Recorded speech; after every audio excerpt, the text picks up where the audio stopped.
Ok, venga, pues entonces vamos a empezar ya con la unidad 3, ¿vale? Tal como pone ahí, persistencia en bases de datos y conectores, ¿ok? Vale, hacemos repaso. En la unidad 2 hemos visto ya lo que es la persistencia, ¿vale? Es decir, la capacidad de que los datos persistan a pesar de que nosotros apaguemos el equipo o se nos vaya la luz, ¿vale? Y hemos visto cómo podemos tener esa persistencia en ficheros, ¿vale? Ficheros de muchos tipos, ficheros de tipo binario, ficheros de texto y ficheros XML, ¿vale? Bien, realmente la persistencia en ficheros está bien siempre y cuando la aplicación que estemos utilizando pues sea, por ejemplo, una aplicación monopuesto, es decir, para el uso exclusivo de un usuario.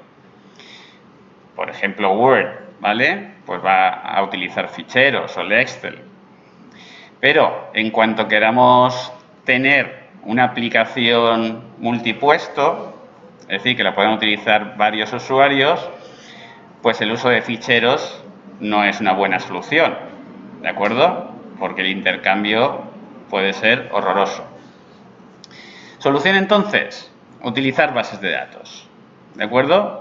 Todos tenéis que saber ya lo que es una base de datos, habéis hecho un primero de base de datos, tenéis que haber practicado con el lenguaje SQL, tenéis incluso que haber conectado con un servidor SQL Server. Eso ya quizás me estoy excediendo. No sé, me estoy excediendo, ¿no? Bueno, pues deberíais, ¿de acuerdo? Bien, pues nosotros lo único que vamos a hacer es continuar un poco por ahí, ¿de acuerdo? Es decir, vamos a seguir viendo el tema de las bases de datos, pero en vez de trabajar directamente con la base de datos, lo que vamos a hacer es atacarla desde un programa. ¿Sabéis lo que es un servidor, no? Es un programa, no es un equipo, ¿vale? Es un programa que da un servicio, ¿de acuerdo? Cuando hablamos de servidores siempre vamos a tener las dos caras. La cara del servidor, que es el que sirve, ¿de acuerdo? Y la cara del cliente, que es el que consume, ¿vale? Normalmente tendremos un servidor y múltiples clientes. En nuestro caso, el servicio está claro. El servicio es un servicio de base de datos. Es decir, un programa que nos va a permitir consultar una base de datos. Nuestra base de datos, Postgre. ¿De acuerdo? PostgreSQL, que se supone que lo tenéis que tener instalado en los equipos y los que habéis traído vuestros portátiles tenéis que tener el Postgre, ¿vale? Bien, pues, ¿qué es lo que vamos a hacer hoy? Básicamente, ver un poquito el Postgre, ¿de acuerdo? Con concreto lo vamos a ver con esta herramienta que tenéis que tener todos instalada, el pgadmin. Bien, a lo mejor alguno de vosotros os estáis preguntando por qué hemos elegido o por qué he elegido yo concretamente Postgre, ¿vale? Hay varias razones, no raciones, ¿eh? La primera, y la que yo pongo por delante, es que es freeware, ¿vale? Entonces eso ya para mí es un punto a favor. Freeware, es gratuito, ¿vale? La segunda, que tiene capacidades objetos relacionales, con lo cual nos va a permitir continuar con el Postgre en el tema 4. Ok, nada más intentar entrar al Postgres os pide una contraseña. Tiene que ser exactamente esa, Postgres, ¿vale? Ramón, perdona. ¿Es normal que salga esto? No sé si lo verás. No es normal. Decíamos, contraseña para conectar Postgres, ¿vale? El mismo nombre. Os la escribo por si acaso.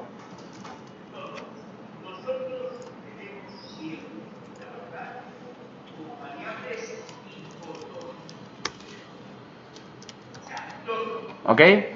Postgres es así. Sí, y en teoría el vuestro, si lo habéis puesto por defecto, también. Si no habéis puesto las contraseñas que venían por defecto, pues las que hayáis puesto vosotros, que no os las puedo decir. ¿Ok? Esa es la contraseña para entrar al servidor, ¿de acuerdo? De pgadmin. Ahora hay que entrar al propio servidor de base de datos. Tenemos aquí un servidor Postgre 13, ¿vale? El mío es 13, no sé si será la misma versión la que tenéis vosotros. Y la contraseña, si no habéis puesto otras, la misma, Postgres. Parece que han enterado.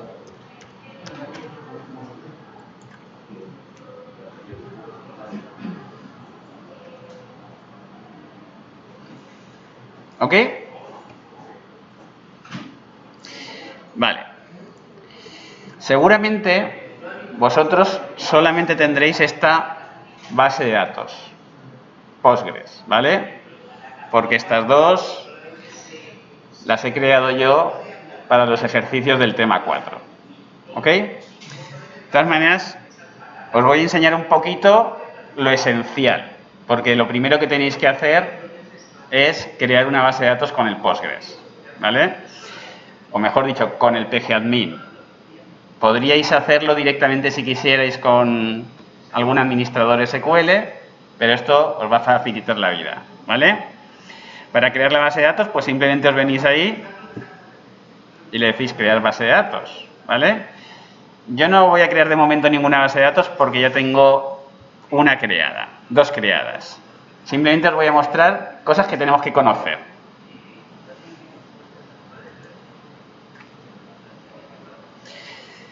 Si desplegamos aquí, ¿vale? Veréis que hay un montón de cosas, ¿de acuerdo? Y dentro de las cosas hay esquemas, ¿de acuerdo?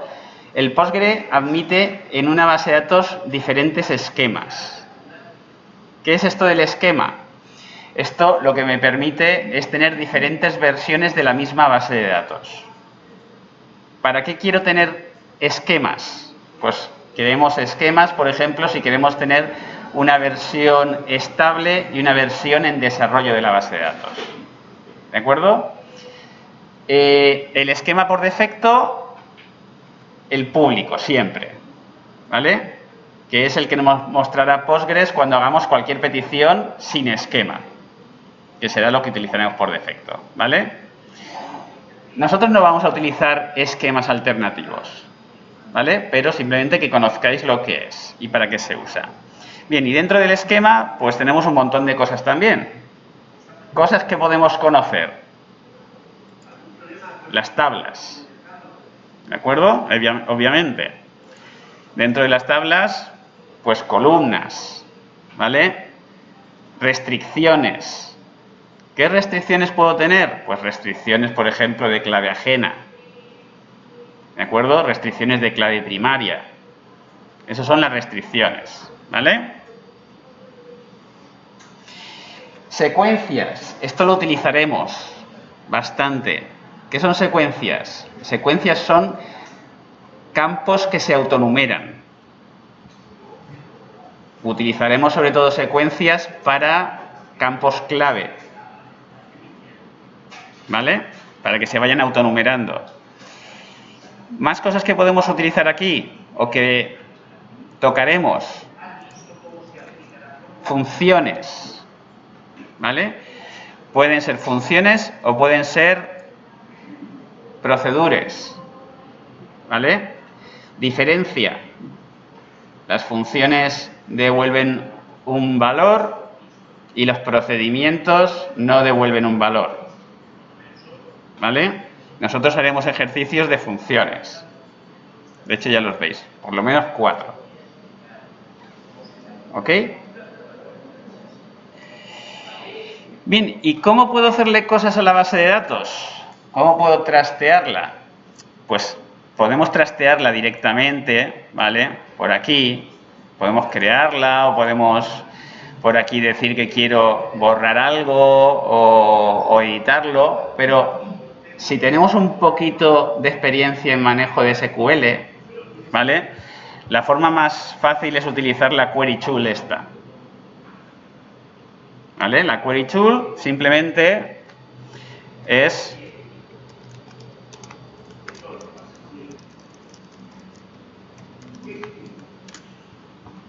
un sitio donde nosotros tecleamos el SQL que queramos, ya sea DDL o DML, ¿vale? Y él nos responde con el resultado de la consulta. ¿Ok? Yo creo que viniendo de SQL Server, pues quizás lo mejor es utilizar la query tool, ¿vale? Porque el SQL es muy estándar. Ok, poquita cosa vamos a ver, ¿vale? Porque tampoco necesitamos utilizar mucho más de Postgres. Esto mismo que hacéis aquí, con el pgadmin, en principio lo podemos hacer también con IntelliJ, ¿vale? Ahora, cuando creamos un proyecto de IntelliJ para utilizar una base de datos, vamos a tener un pequeño problema. Un pequeño problema que es que tenemos que empezar a utilizar librerías. ¿Vale? Y el uso de librerías, pues, tiene aparejado, pues, enlazar la librería, poner la versión adecuada, etcétera, etcétera, descargar los drivers, etcétera, etcétera. Esto puede ser un rollete, ¿vale? Para evitar ese rollete, hay una cosa que son los gestores de dependencias, ¿vale? En concreto nosotros vamos a ver Maven. ¿Cómo creamos un proyecto con Maven? Pues lo primero, decirle que es un proyecto de Maven. ¿Ok? Ahí arriba.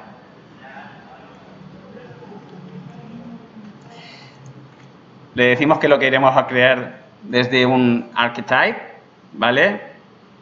Es decir, de una arquitectura por defecto, ¿vale? Aquí puede que os aparezcan muchos archetypes, ¿vale?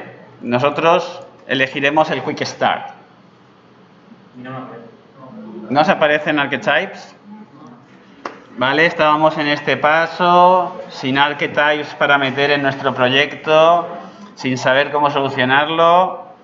Ok, pues le damos a cancelar, cerrar el proyecto.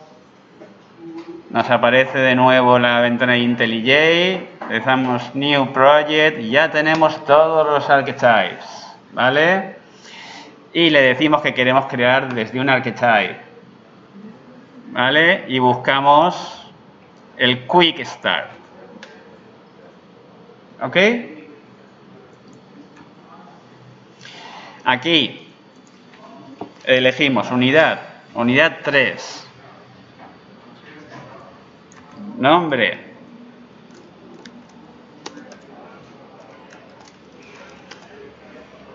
Ejemplo de Maven, por ejemplo.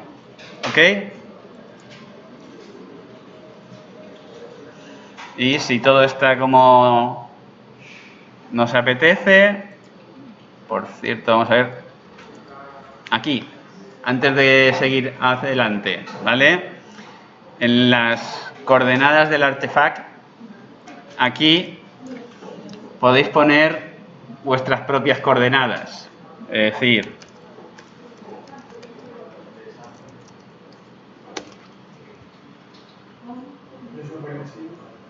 ¿vale? O si queréis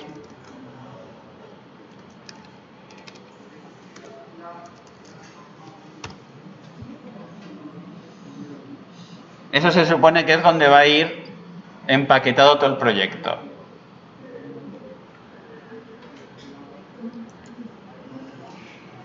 ¿Ok?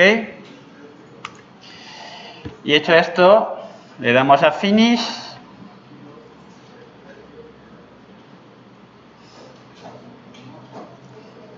Y nos creará un proyecto por defecto. Bien. En este proyecto por defecto, ¿qué nos interesará? Bueno, ya veréis que al incorporar el Maven siempre está reconstruyendo índices, ¿vale? Eso es para acelerar la incorporación de referencias, para que vaya más rápido. Bien, nos interesa este ficherito que tenemos ahí, que se llama el POM XML, ¿vale? El XML de Maven. Aquí es donde tenemos que decirle qué tiene que incorporar nuestro proyecto, aparte de lo que vamos a hacer nosotros. ¿Vale? ¿Cómo se lo decimos? Pues dentro de este fichero XML tenemos que escribir una sección dependencias. ¿Vale? ¿Eso qué hacía? Esto lo que va a informar es al IntelliJ. Mira, ya de hecho me lo ha actualizado y ya he puesto las dependencias, ¿vale? Le tiene que informar de qué módulos externos a nuestro proyecto hay que incorporar al proyecto, qué librerías. Entonces, fíjate, por defecto tenemos ya incorporada una librería, que es la de JUnit. ¿Vale? JUnit, ¿qué es? JUnit es una librería para hacer prueba. ¿Vale? Se supone que eso también teníais que haber visto el año pasado en entornos. De hecho, ¿cómo sabemos que tenemos código de prueba para probar? Porque nos ha creado un main, ¿vale? Antes solo teníamos el source. Ahora en source tenemos el código principal, que es nuestra aplicación, y el código de prueba. Nos ha creado los dos, ¿vale? Uno para desarrollar y el otro para probar. Y esa prueba se utiliza con JUnit. ¿De acuerdo? Que es la dependencia que tenemos incorporada. Imaginad que yo quiero ahora incorporar en este proyecto Maven el Postgre, ¿vale? Para poder utilizar la conexión a base de datos en mi proyecto. Pues tengo que irme a Internet y buscar algo así.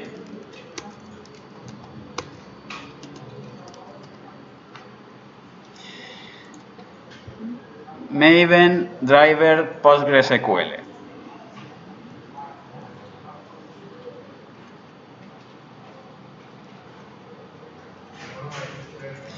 ¿Vale?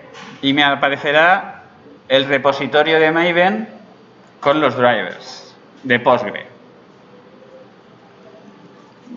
Que lo tenemos aquí en el primer enlace.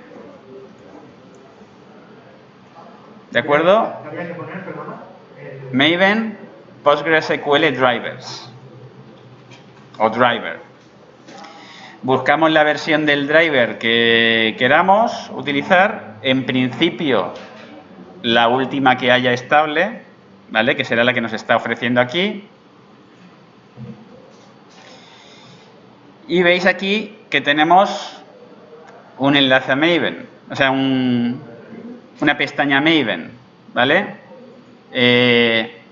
Ulises, tú que querías utilizar Gradle, pues también puedes utilizarlo con Gradle, ¿vale? Aquí tienes el mismo enlace de Gradle. Nosotros copiamos el enlace de Maven,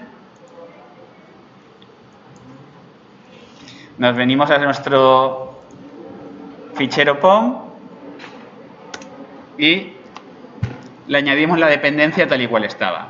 Control C, Control V.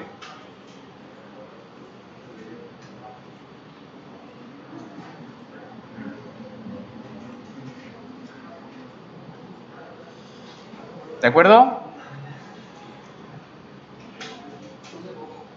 ¿Todo bien? ¿Me vais siguiendo?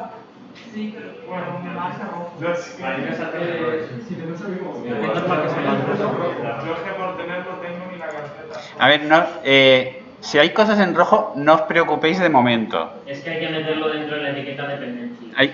Eso para empezar, hay que meterlo dentro de la etiqueta de dependencias, pero aunque esté metido, de momento Maven no ha recargado el driver, ¿vale? Simplemente le estamos diciendo qué dependencias se tiene que bajar. Esto tarda, ¿vale? ¿Por qué? Porque en cuanto yo le meta la dependencia, lo siguiente que tenemos que hacer aquí, botón derecho Maven, recargar el proyecto, ¿vale? Para que regenere todas las dependencias que necesita. Y eso vuelve a hacer, ahí se pone a pensar, ese importing Maven, no sé qué. ¿Vale? Vale, si todo ha ido bien, cuando terminéis de recargar, esto que se supone que estaba en rojito, ya no tiene que estar en rojito. ¿Ok? ¿Qué significa eso de que ya no esté en rojito? Quiere decir que ya podéis crear un proyecto atacando a PostgreSQL desde Java. ¿Vale? Ahora, lo que yo quería ver tampoco era esto concretamente, sino lo que quería ver, vamos a ver si lo tenemos aquí,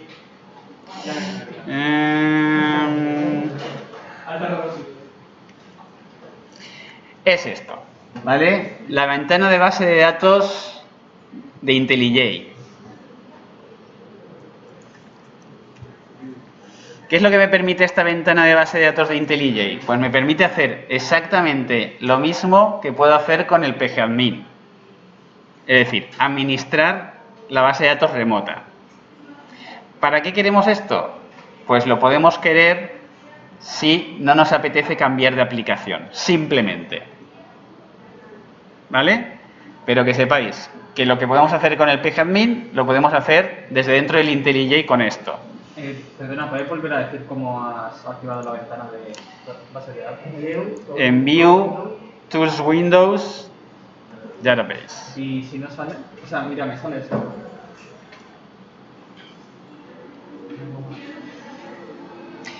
¿Es el Community Edition? Sí, hay que ser el Ultimate. Tiene que ser Ultimate. ¿Vale? Que si estáis utilizando el Community no pasa nada, porque lo que os voy a enseñar lo podéis hacer todo con el pgadmin. ¿Ok? Esto es simplemente un complemento, una alternativa a pgadmin.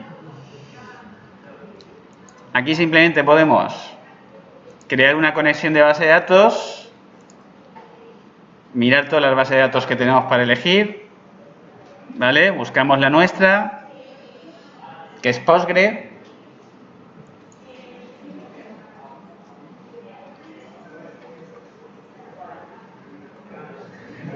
Hoy está especialmente lento, ¿eh? También a mí me está yendo lento de narices.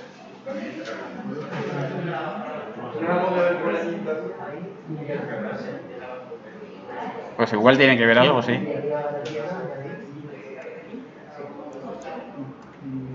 Ahora. ¿Vale?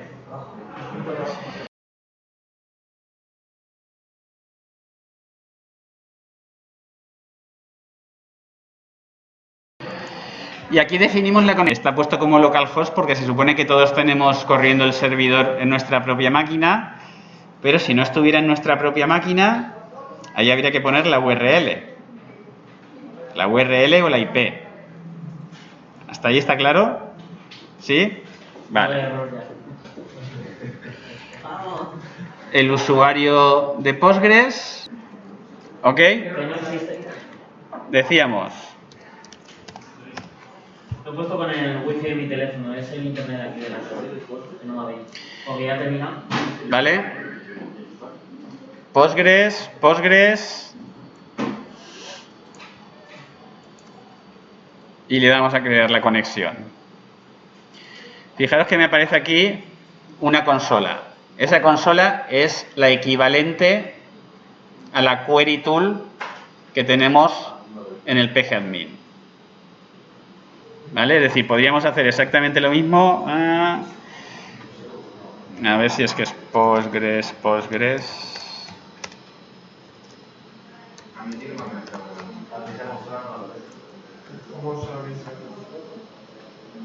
Postgres, ¿vale? Y ya tenemos aquí el esquema público, objetos, etcétera, etcétera. De todas maneras, os vuelvo a insistir que esto es simplemente una alternativa al uso de pgadmin, para que la conozcáis. Lo tenéis documentado aquí. ¿Vale? Más detalladamente. Pero, insisto, es alternativa de uso.